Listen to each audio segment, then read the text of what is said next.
नमस्कार दोस्तों, मैं अनुज एक बार फिर से आप सभी का स्वागत करता हूं अपने YouTube channel achieve your goal पे। साथियों, आज की क्लास में हम बात करेंगे मुख्य रूप से पुष्यभूति वंश के बारे में या वर्धन वंश के बारे में। तो शुरू करने से पहले थोड़ा सा पृष्ठभूमि को समझ लेते हैं कि किस आधार पे इनका उदय हुआ। तो गुप्त वंश के पतन के पश्चात, पतन के बाद जो नए राजवंशों का उदय हुआ, उनमें से प्रमुख जो थे जैसे मौखरी, पुष्यभूति, गौड़, परवर्ती गुप्त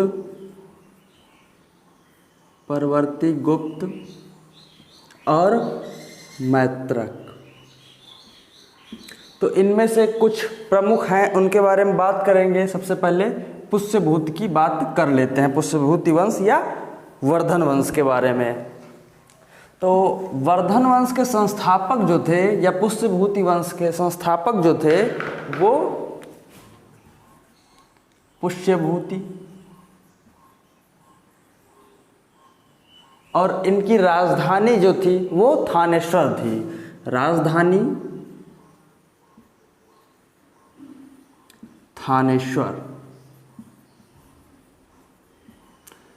थानेश्वर हरियाणा में पड़ता है, हरियाणा राज्य के थानेश्वर, हरियाणा। पुष्यभूति मुख्य रूप से गुप्त शासकों के सामंत माने जाते हैं, सामंत थे, और इन्होंने ये थानेश्वर के सामंत थे। इसके बाद इनका उत्तराधिकारी प्रभाकर वर्धन हुआ। प्रभाकर वर्धन इस वंश का प्रथम स्वतंत्र एवं प्रभावशाली शासक था। प्रभाकर वर्धन वंश का प्रथम स्वतंत्र एवं प्रभावशाली शासक था। इसने दो प्रमुख उपाधियां धारण की थी। दो प्रमुख उपाधियां, परम भट्टारक और महाराजा धीराज।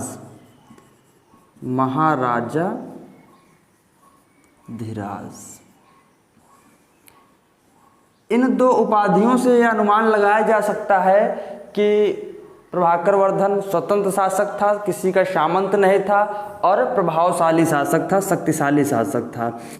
प्रभाकर वर्धन की पत्नी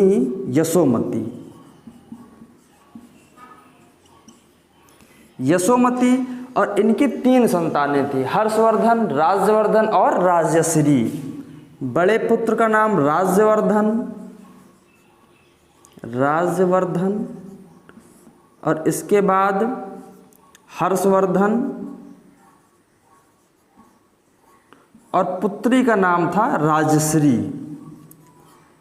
पुत्री जो थी वो राजश्री थी। प्रभाकर वर्धन के जीवन के अंतिम समय में इनके शासनकाल में हूणों का आक्रमण हुआ, और हूणों के आक्रमण को दबाने के लिए प्रभाकर वर्धन तो बुजुर्ग हो गए थे, सक्षम नहीं थे, तो इन्होंने राज्यवर्धन को हूणों के आक्रमण को दबाने के लिए भेजा था। अब जब राज्यवर्धन हूणों को प्रभाव को दबाने के लिए गए, तो उसी समय इन्हें खबर मिलती है प्रभाकर वर्धन की मृत्यु को। राज्यवर्धन को खबर मिलती है अपने पिता की मृत्यु की, और दूसरी खबर जो मिलती है वो राजश्री के पति ग्रहवर्मा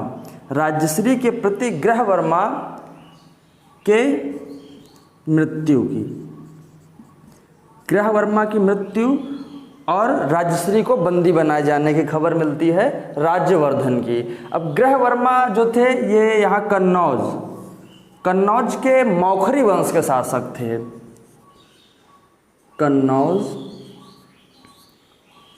मौखरी वंश, ग्रहवर्मा, ये राजश्री के पति थे। और यहाँ पे था आपका थानेश्वर, जो कि वर्धन वंश की प्रारंभिक राजधानी थी। थानेश्वर हरियाणा। और इसके बाद इस साइड में मालवा, यहाँ के शासक थे तत्कालिक देवभूति। तो ये जो छोटे छोटे राज्य उदित हुए थे, ये आपस में लड़ाई झगड़े, अपने उत्तराधिकार के लिए लड़ाई झगड़े करते रहते थे, अपनी महत्वाकांक्षाओं के लिए आपस में लड़ते रहते थे। तो इसी के कारण देवभूति ने ग्रहवर्मा की हत्या कर दी थी। देवभूति ने ग्रहवर्मा की हत्या कर दी और राजश्री को, ग्रहवर्मा की पत्नी को बंदी बना लिया। और इसके बाद जब इसकी खबर मिली राज्यवर्धन को, तो राज्यवर्धन के सामने दो चुनौतियां थी। पहली तो थानेश्वर को संभालना, क्योंकि इनके पिता की मृत्यु हो गई, और दूसरी कन्नौज भी इनकी बहन या इनके बहनों के हाथों से निकल चुका था। तो इन्होंने आक्रमण किया देवभूति के ऊपर और देवभूति की हत्या कर दी। देवभूति की हत्या किसने की? तो राज्यवर्धन।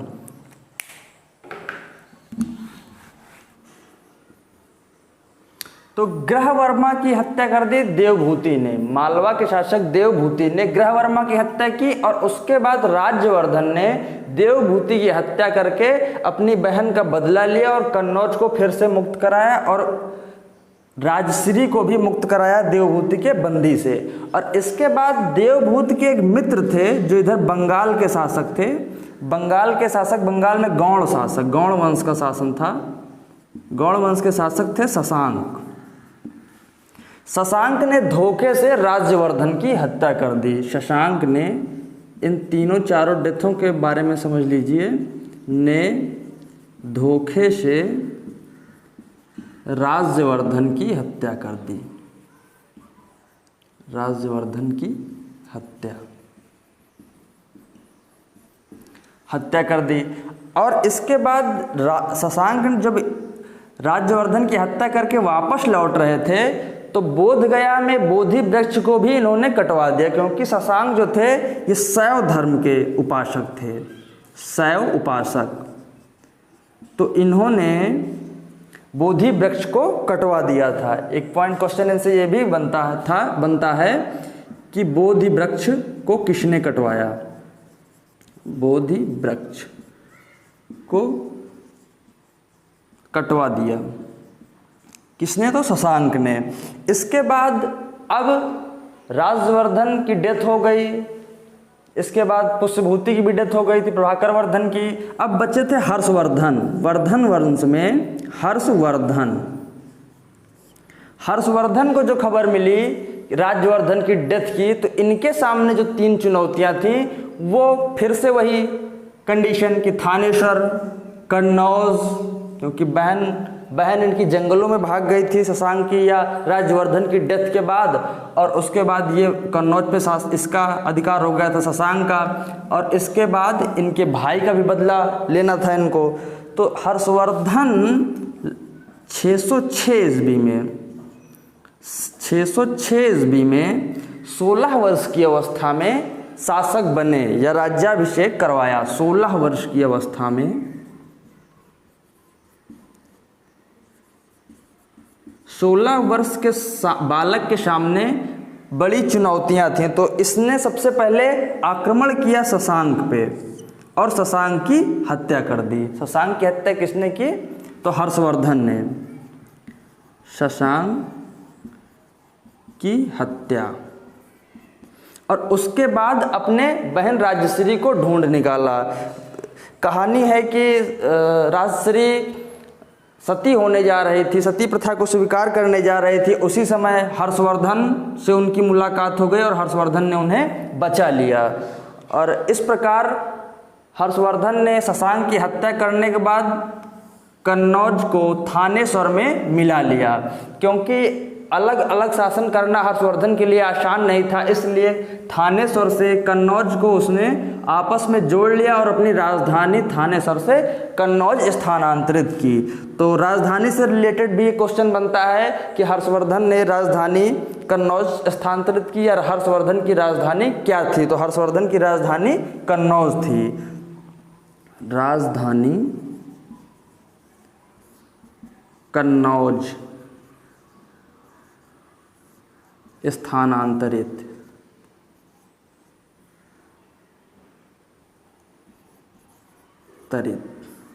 स्थानांतरित की किसने? तो हर्षवर्धन ने। और उसके बाद कन्नौज की शासिका बनी राजश्री, और इनके देख रेख में, किसके? हर्षवर्धन की देख रेख में संरक्षक के रूप में, राजश्री के संरक्षक के रूप में कार्य किया हर्षवर्धन ने। तो हर्षवर्धन से जो कुछ एक दो पॉइंट ऑब्जेक्टिव आपके पेपर में पूछे जाते हैं उनके बारे में थोड़ी सी चर्चा कर लेते हैं। जब ये पुलकेशिन द्वितीय को हराए और उत्तर भारत में मुख्य रूप से हर्ष का आधिपत्य हो गया, तब ये दक्षिण भारत की तरफ, दक्षिण विजय की तरफ अपना अभियान लेके बढ़े। और उसके बाद नर्मदा नदी के तट पे इनका युद्ध होता है पुलकेशिन द्वितीय से। पुलकेशिन द्वितीय, पुलकेशिन सेकेंड। तो पुलकेशिन द्वितीय से हर्ष को पराजय मिली। इस युद्ध के बारे में पूछा जाता है और इसकी जानकारी पुलकेशिन द्वितीय के ऐहोल अभिलेख से मिलती है। ऐहोल अभिलेख, इस युद्ध के बारे में जानकारी पुलकेशिन द्वितीय के ऐहोल अभिलेख से मिलती है। तो पुलकेशिन द्वितीय ने हर्ष को नर्मदा नदी के तट पे पराजित किया था। इसके बाद ये उत्तर भारत में ही सिमट के रह गए। हर्षवर्धन या वर्धन वंश दक्षिण भारत की तरफ रुख नहीं कर पाए। अब इनसे ऑब्जेक्टिव जो बनते हैं कि इनके दरबारी कवि कौन थे। हर्षवर्धन के दरबारी कवि कौन थे? तो हर्षवर्धन के दरबारी कवि की बात कर लेते हैं। तो बाणभट्ट, बाणभट्ट हर्षवर्धन के दरबारी कवि थे। और इनकी दो प्रमुख रचनाएं हैं जिनसे हर्षवर्धन के शासनकाल या वर्धन वंश के शासन व्यवस्था और उनके राजाओं के बारे में विस्तृत जानकारी प्राप्त होती है। पहली रचना इनकी है कादम्बरी, कादम्बरी, और इसके बाद हर्षचरित, हर्षचरित। अब इनके शासनकाल में एक चीनी यात्री आया, उसके बारे में बात कर लेते हैं। थोड़ा सा ऊपर की ओर,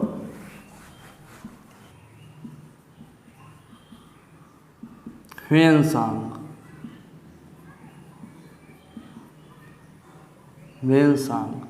ह्वेनसांग मुख्य रूप से भारत बौद्ध धर्म की शिक्षा ग्रहण करने के लिए और भारत भ्रमण पे, भारत की संस्कृति जानने के लिए भारत आया था। और उसने नालंदा विश्वविद्यालय में बौद्ध धर्म की शिक्षा ग्रहण की और बाद में वही विश्वविद्यालय, नालंदा विश्वविद्यालय, जो उस समय बौद्ध धर्म का केंद्र बिंदु था, उसी में इसने अध्यापन कार्य किया कुछ समय तक।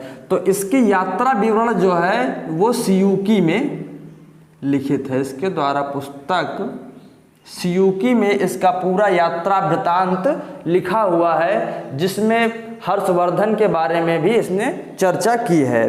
तो हर्षवर्धन द्वारा भी कुछ रचनाएं की गई हैं, जैसे प्रियदर्शिका, जिनके बारे में पूछा जाता है।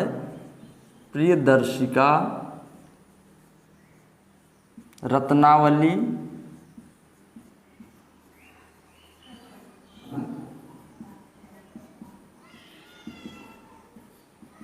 ये तीन प्रमुख नाटक थे जो हर्षवर्धन द्वारा रचित थे।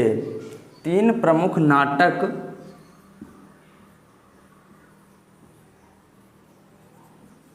हर्ष द्वारा रचित। इनसे क्वेश्चन पूछा जाता है आपके एग्जाम में कि प्रियदर्शिका किसके द्वारा लिखित नाटक है। अब इसके बाद बात करते हैं वर्धन वंश के प्रशासन व्यवस्था के बारे में। तो प्रशासनिक व्यवस्था, सामाजिक व्यवस्था गुप्त वंश के बिल्कुल एज इट इज थी, गुप्त वंश से मिलती जुलती सारी व्यवस्थाएं थी।